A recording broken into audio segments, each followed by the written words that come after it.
Haval Lion secara segmentasi ini berada di kelas yang sama dengan rival senegara seperti Chery Omoda 5 GT.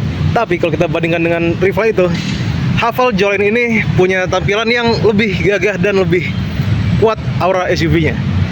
Dari depan saya kita lihat dia punya grill yang lebar yang mencirikan sebuah SUV, dan juga lampu yang cukup headlamp maksudnya yang cukup dinamis. Ke samping ini dia benar-benar mencirikan sebuah SUV yang tinggi dan kekar.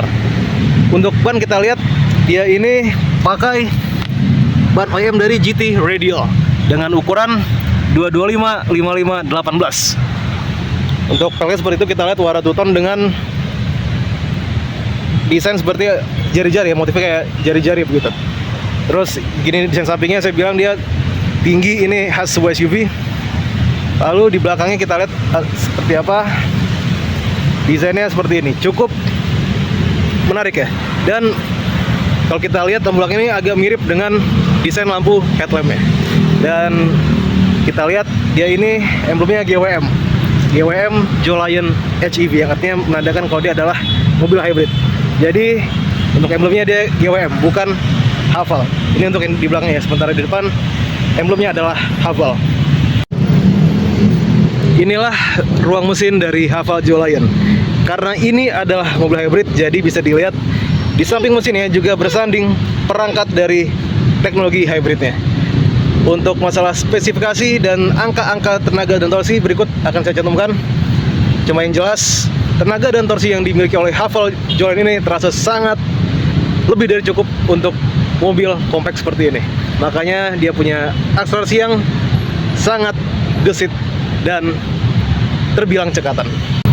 Ya, bisa dilihat Haval Lion ini belum menggunakan bagasi elektrik. Jadi untuk buka tutup bagasi masih manual. Ya, beginilah luas dari bagasi Haval Lion. Ya, cukup luas dan cukup panjang ke dalam. Berapa volumenya? Berikut saya cantumkan. Dan kita lihat ini dia ada cover dan dibuka, ternyata ini adalah untuk perkakas, untuk segi pengaman, untuk pompa juga. Karena dia masih belum elektrik, jadi kita harus nutup secara manual. Padahal sebenarnya di remote-nya ini ada tombol untuk buka pintu bagasi. Nanti saya tunjukkan gimana remote-nya. Sekarang kita mau lihat seberapa lega kabin dari Haval Lion. Sekarang kita sudah ada di bangku belakang dari Haval Lion. Bisa dilihat ini adalah bangku pengemudi yang sudah disesuaikan dengan posisi nyetir saya, yang posturnya adalah setinggi 175 cm. Hasilnya lihat, ini lebih dari 5 jari untuk legroomnya. Jadi ini mobil lega. Terus juga dia punya sepasang ventilasi AC ya, tapi biasa untuk masalah dinginan suhu untuk temperatur itu masih tergantung dari yang di depan. Dan di bawahnya juga ada sepasang untuk slot. Dan ini bukan Type-C ya, masih yang biasa, jadi nggak repot ya kalau mau ngecas kalau di belakang sini. Terus ada ini juga armrest yang di dalam ini ada 2 buah cup holder. Terus untuk legroom gimana? Nih, saya liatin. Untuk headroomnya bisa dilihat, ternyata cuma dapat 4 jari. Ternyata nggak selega dan seistimewa itu untuk soal kelegaan headroom penumpang belakang. Kenapa bisa cuma segitu? Karena ini. Karena Haval Lion ini punya panoramic sunroof yang bikin headroom bagian belakang itu jadi lebih turun. Ini sebenarnya plus minus ya. Di satu sisi ini bikin lebih mewah, lebih premium, tapi untuk penumpang belakang jadi sedikit kurang lega untuk masalah headroomnya. Tapi bagi kami itu nggak terlalu masalah. Nah, satu lagi yang mau saya tunjukin di sini adalah dia punya bangku yang cukup rebah. Jadi duduk belakang ini terasa cukup rileks. Boleh dibilang sebenarnya Haval Lion ini punya desain dashboard yang cukup minimalis. Karena kalau kita perhatikan dia ini antara patahan dari lekuk garis di dashboard dan door trim itu dibuat seakan menyatu. Dan nggak cuma itu, di dashboardnya pun juga dia dibuat bertingkat ya. Dan pemilihan warna pada mobil ini, warna kabin maksudnya, kami nilai berhasil memberikan kesan yang premium pada Haval Lion untuk kabinnya. Sementara untuk masalah material, kalau kita lihat ini di atas plastik, tapi di bawah ini sudah bahan yang empuk. Ini kulit dan ada jahitannya. Setir juga sudah kulit. Dan di door trim ini dia dikasih list chrome yang membentang sepanjang door trim, dan ini ada di keempat door trimnya. Terkait door trim sendiri, dia juga bahannya cukup bagus ya. Meski ada plastik, cuma masih dipadukan dengan bahan kulit di bagian sandaran.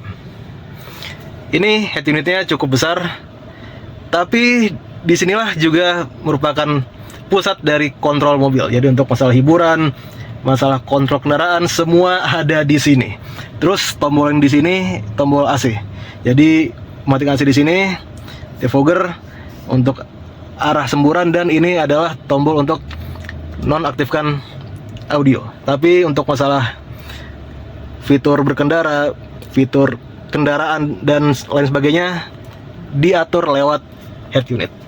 Terus kita ke bawah. Ini adalah tuas persneling. Ya, dia mau diputar modelnya. Jadi kalau R itu kita geser kiri, ND ke kanan, dan kalau mau P itu ditekan. Di bawahnya ada rem parkir elektrik dan auto hold. Gak cuma itu, kalau kita lihat di kiri kanan ini ada kompartemen kecil ya, yang ini cukup untuk naruh koin atau pulpen. Terus ini juga ada kompartemen, dan di sini pun juga ada kompartemen yang cukup dalam. Jadi untuk masalah ruang penyimpanan atau kompartemen, dia ini cukup banyak. Dan overall kabin dari Haval Jolene ini terasa cukup mewah dan mahal, karena dia punya desain yang minimalis dan pemilihan warnanya yang terkesan premium. Soal rasa berkendara, mobil ini terasa sangat gesit untuk dikendarai. Utamanya adalah karena dia punya performa yang sangat mumpuni. Gak cuma itu, mobil ini juga easy to drive karena dia punya radius putar yang gak besar. Makanya mobil ini kalau dibawa meliuk-liuk, dibawa nyelip, ini kita pede bawanya karena memang gampang dikendari dan itu tadi radius putarnya nggak besar. Tapi intinya yang bikin mobil ini terasa menyenangkan dan gesit adalah karena tenaganya. Lalu untuk masalah kenyamanan juga, mobil ini memang nyaman. Bantingan suspensinya terbilang empuk dan kabinnya pun kedap. Makanya kami rasa untuk masalah kenyamanan, mobil ini seperti berada setingkat di atas mobil sekelasnya.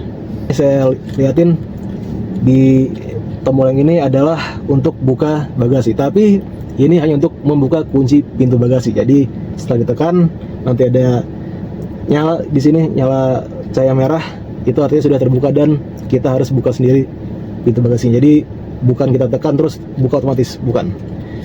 Tanggung ya, kenapa nggak sekalian dikasih yang electric tailgate gitu. Dan kalau misalkan rasanya masih kurang untuk Jolene ini, masih ada pilihan Haval Jolene Ultra, itu baru diluncurkan di MS kemarin. Dia punya fitur ADAS atau keselamatan yang lebih lengkap, tapi secara teknis dan lainnya sama. Hanya saja yang membedakan adalah punya ADAS yang lebih lengkap, makanya harganya pun beda. Nah, untuk Jolene standar ini berapa harganya? Berikut saya cantumkan.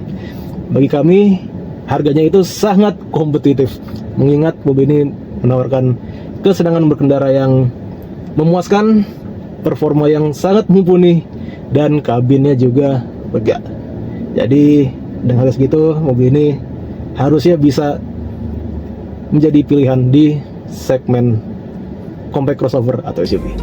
Oke Gadurs, sekian hasil review kami mengenai Haval Jolene. Kalau kalian suka mohon di like, kalau ada yang disampaikan silahkan komentar, nggak usah sungkan. Jangan lupa share video ini ke semua sosial media kalian, dan jangan lupa juga untuk subscribe channel YouTube kami agar kalian makin semangat untuk menghadirkan review-review kendaraan baru yang ada di Indonesia untuk kalian. Akhir kata, terima kasih. Sampai ketemu lagi di video kami yang akan datang. Sampai jumpa.